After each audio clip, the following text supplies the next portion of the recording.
тазартылғаннан кейінгі мынау қапшықты қараймыз. Бұл қапшықтың ішінде не бар екен қазір? Мұнда мертвый отход. Қазір оны көрсетейін иншалла. Міне қапшықты бұйырса аштым. Бұл мынандай мертвый отход екен.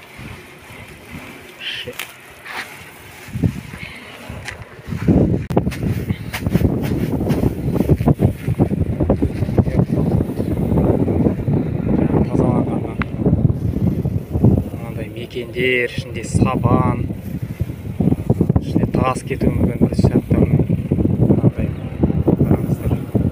Арасында бір андай кішкентай бидай кетеді арасында. Енді одан кейін міне мынау жаңағы ол мен бөлек алып жатқан бұл таза отход. Оның ішінде жаңағы енді сабан арасында болады кішкентай тастар, мынандай мына жерде масақтар міне шығып кетеді. Мынандай тас та кетеді даже. Осындай. Мертвый отход деген жаңағы осы жерден міне шығады. Қапқа киізіп қойдық мына жерде. Міне сым тұр үстінде. Осы үрлеп тұрады соның ішінде. Мұнан таза отход міне ішінегі отход шығады. Жаңағы таза отход.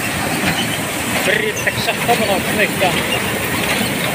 Оны тағы да салып деп, тағы да илеп жатыр. Сонда ол мынандай екінші рет мына таза отходтан осындай кішкентай щуплылар шықты. Міне мынандай